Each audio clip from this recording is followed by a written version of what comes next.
This is INCRadio, DCEM 954, the voice of truth, the official radio station of the Church of Christ or Iglesia ni Cristo.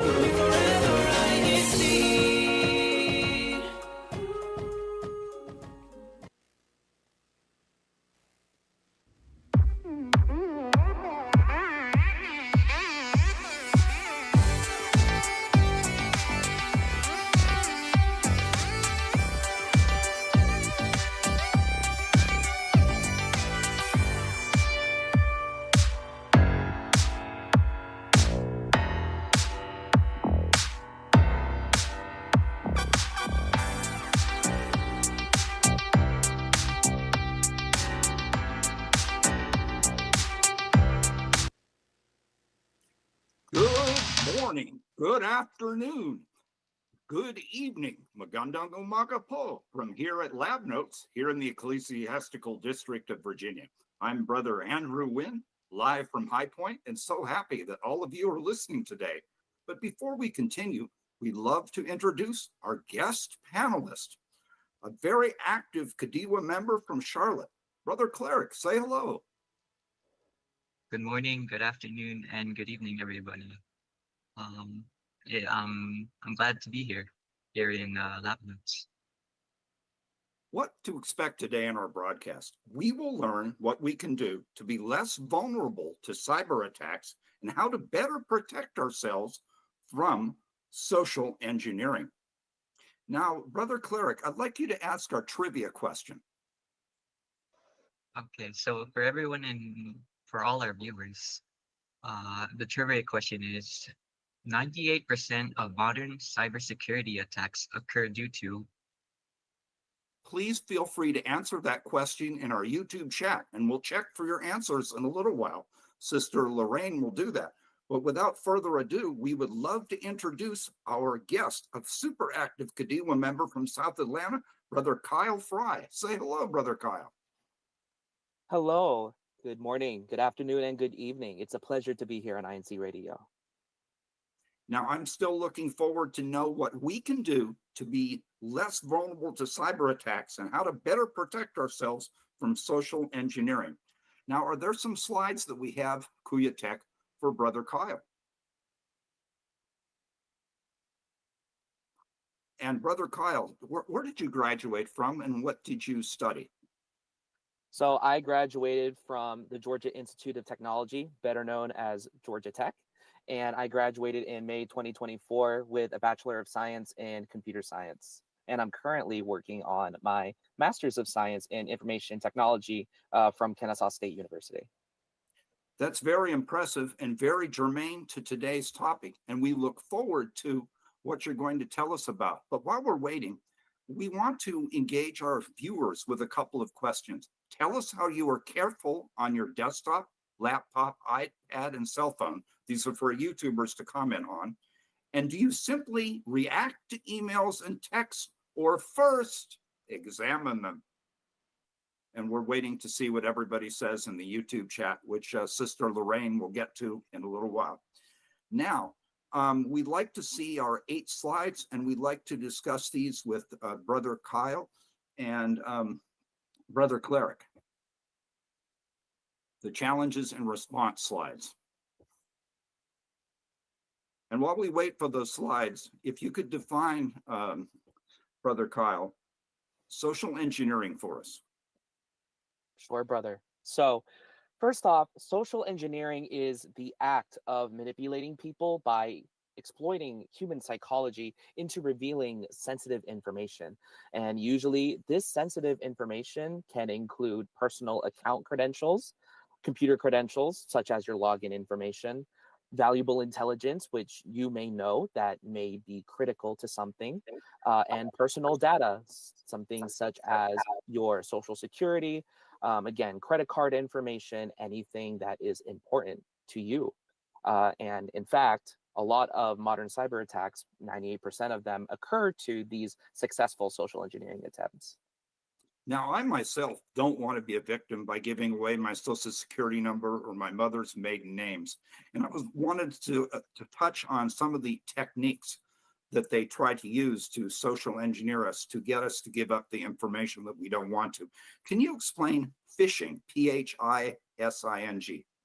Sure. So, phishing is probably one of the most common ways of social engineering nowadays. And basically, what it is an attacker or an adversary will send a fake email or a message, usually with a prompt for urgency, such as someone saying that you have a deadline to meet. And if you don't respond to this message, something bad will happen, or there's going to be a deadline and you won't receive any more benefits. This is done to trick victims into clicking a link. And these links are coded and designed in a way to capture a victim's online identity. These links and emails usually mimic well-reputable companies and or websites that further lure victims into thinking that the message and the emails that they've received are actually legitimate, when in fact they are not at all. We have to be very careful so we don't get tricked by these. Also, can you touch on baiting? Sure. So, baiting is when attackers offer free software to victims either by handing it directly to a victim over a USB thumb drive, or giving them a device that has the software on it that is malicious. Or they can even download it over the internet on some websites that offer free software.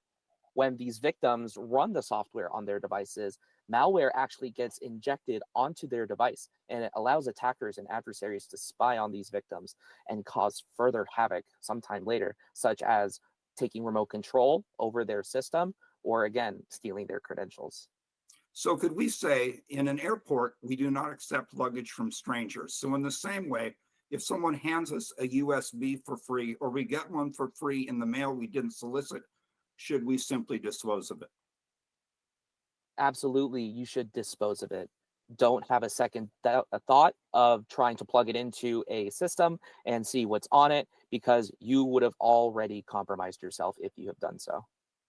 Now, I'd like to know if Sister Lorraine is ready to share some of our YouTube engagement and see what some of our listeners have already chimed in or how they're greeting us.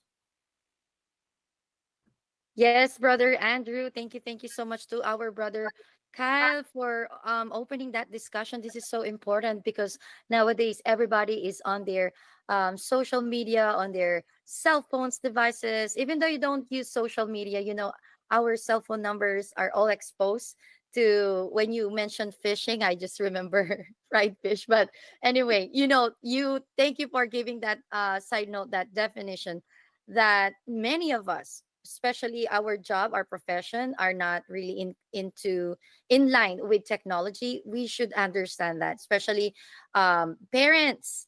This is very important. So if your friend or family needs to hear this, please send this link and share it to them. But let me go ahead and read some of our friends there in our live chat. We have Sister Gloria Cassidy. We have Brother Mark Lang in CHSE, Charleston, South Carolina. Be safe online. We also have Sister Anna Blash. We also have Sister Renelyn.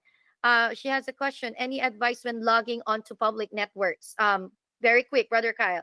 Any advice when logging onto public networks? Use a VPN, also known as a virtual private network.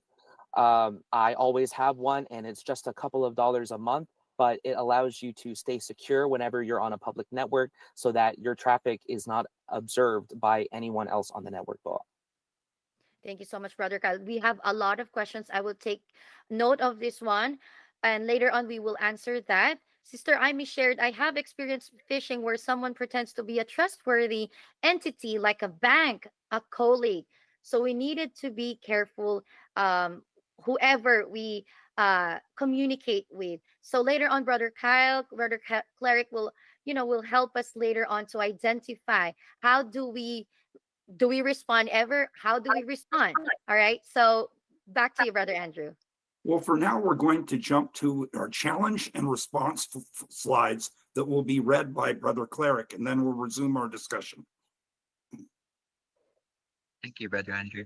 So, our viewers, our first challenge question is, what is the term for unsolicited emails sent to many users?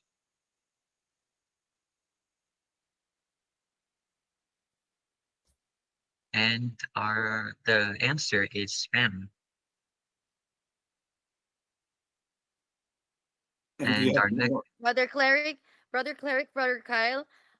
Some of our brothers and sisters who are joining, they heard the word fish. They heard right now spam. So make sure we are in the same page. All right. So brother Cleric, thank you so much. Continue.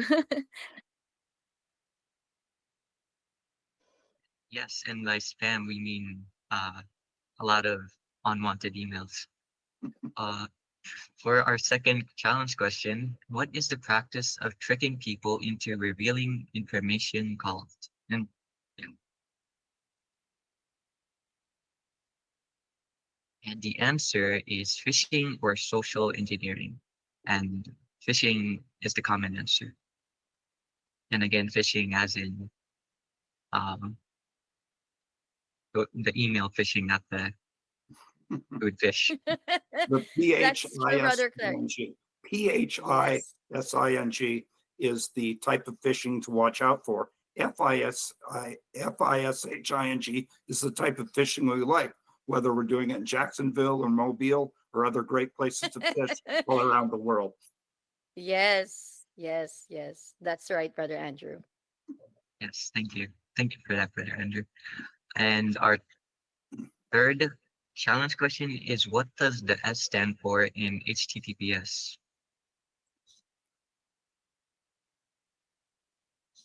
And the answer is the S in the HTTPS hypertext transfer protocol stands for secure.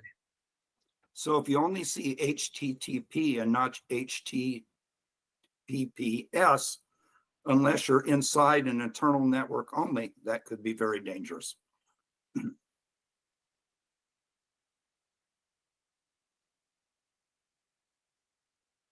Continue with the next question, Brother Clark. Sorry. Uh, and yeah, those were all the challenge and response questions. Thank you Okay, very much. then we will resume our discussion with Brother Kyle. Can you elaborate on some more techniques of social engineering, such as tailgating and piggybacking? Sure. So, tailgating and piggybacking are similar to each other in the way that an attacker or an adversary who's trying to get access physically onto a system, like a computer, a laptop, somebody's phone, in a data center, in a server room, anywhere that is physically in a location, they will attempt to go there and get access into those systems. And the way that they get through locked doors is through tailgating and piggybacking.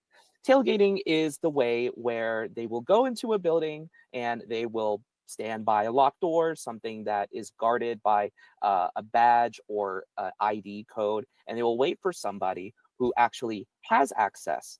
And then unknowingly, the person who has access will open the door and they will not watch the door shut behind them because the person who is intruding will open the door and catch it behind them and walk right in. So they didn't have to enter or verify themselves.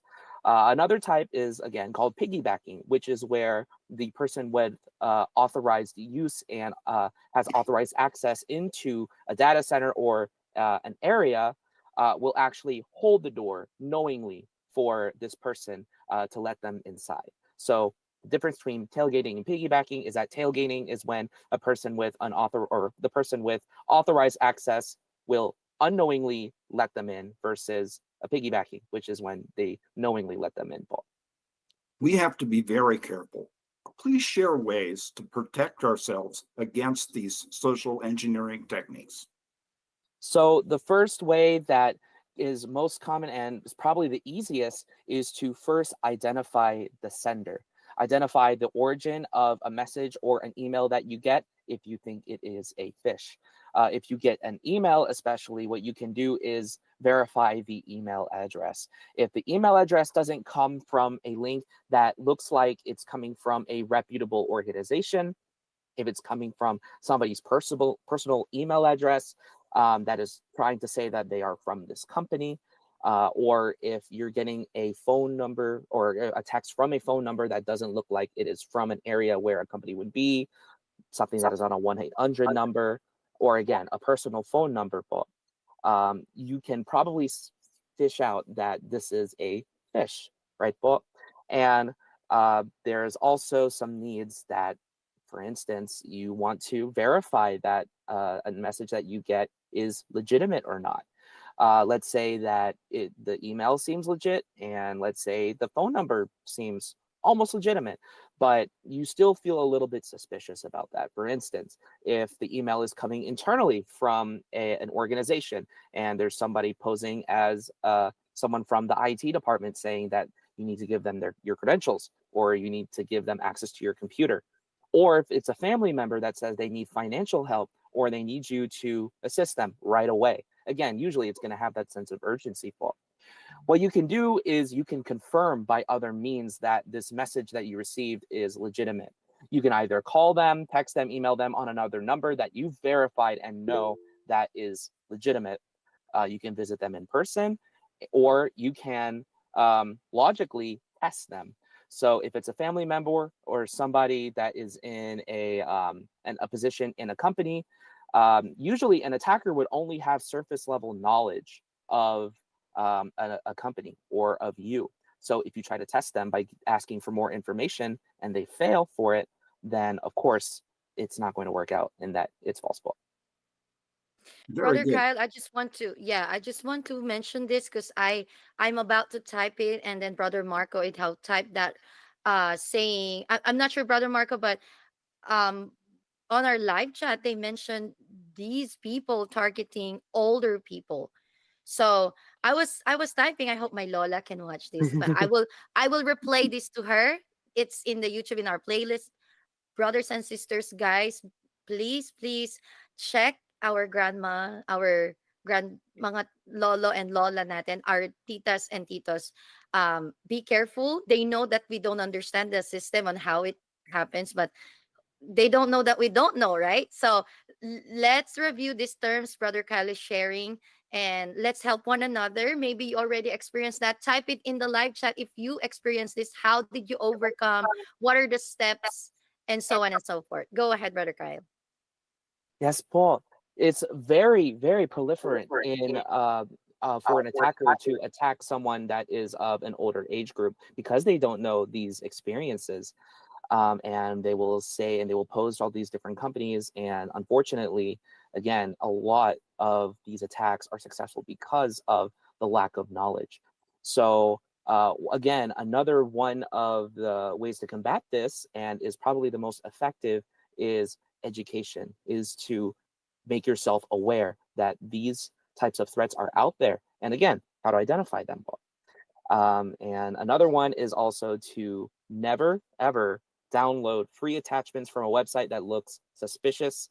And especially if the attachments are meant to be free versions of paid software. It should not be done, Paul, because you are just opening your doors into allowing someone else to potentially have access into your system. Thank you, Brother Kyle. You've provided for us great answers, and we look forward to you again being on the show. We'd like to ask Brother Cleric to talk more about vishing. So vishing, it's when attackers call victims over the phone and impersonate a reputable company or an organization with the prompt of to urgently get them to expose their personal identity, credentials, or data. Very good. Now, we would like to next go to the Brother Cleric, to the do-it-yourself. It's not coincidence, it's science.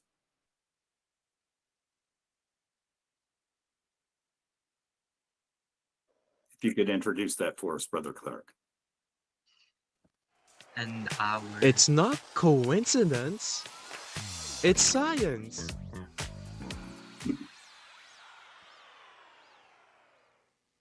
and our explain the science will be on volleyball. And we're hoping to see a volleyball video. In the meantime, I will explain about our mother and daughter practicing volleyball. What are they doing? Exercise physiology shows how the body responds to the demands of volleyball, such as jumping, such as sprinting and sustained rallies. Biomechanics talks about the movements to improve efficiency and prevent injury. talking about jumping, hitting, and serving to optimize technique and the forces of the body and how to reduce stress on joints. You can see our sisters here very smoothly hitting the volleyball to each other, being very careful. They're increasing their muscle memory so that in situations they know exactly what to do. Sports psychology helps them to be motivated and to develop strong teamwork and techniques. Uh, Bio nutrition helps them to meet their nutritional needs and stay strong. And also, muscle repetition helps them so that what they practice will be with them in the game, and they will be able to do very well in the game, work together as a team, and have a lot of fun. So we thank our sisters for our volleyball video. They are from the local congregation of Fayetteville.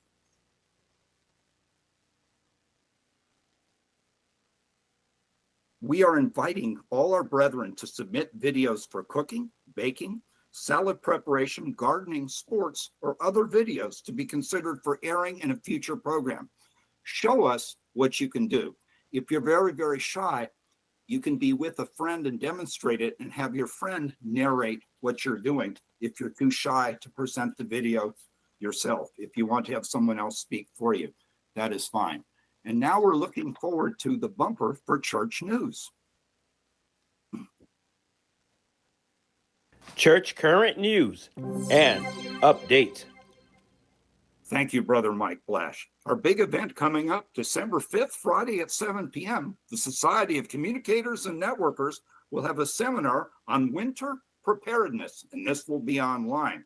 Now, I'll give you an instance. For instance, don't put your snow shovel behind a door outside that might get snowed in. You have to be able to get to your snow shovel. So let's be prepared for the winter by attending this seminar. Now, we're looking forward to Sister Lorraine announcing the most active local congregation. Thank you so much, Brother Andrew. But before we congratulate our last week's winner and our most active local congregation, let's give the chance for Brother Kyle to greet his friends, his loved ones, and families, and everybody supporting him on our live for today. Go ahead, Brother Kyle. Well, Paul, thank you very much. First, I would like to extend my shout outs out to the Kadiwa in the South Atlanta congregation. Paul, Brother Gillen, Brother Carl, Brother Andre, Brother Brian, Brother, let's see here. Oh, actually, let's go to Sister Naya, Sister Kayla, Sister Thea, Paul, everyone that I know and love, Paul. Thank you so much for your support. Thank you so much for being my friends, Paul. Also to my mom and to my grandma who are watching this, Paul, thank you very much for your love and support as always. To the Kadiwa and the Virginia Beach congregation as well, and also especially to Sister Kayla Fernando, Paul. Thank you very much. Hey, thank you so much, Brother Kyle. And later on, Brother Cleric, save your greetings later. I will call you. So, Kuya Tech will show us our winners last week on our most active local congregation. Here are the winners of our most active local congregation. 5th place, South Atlanta, Georgia.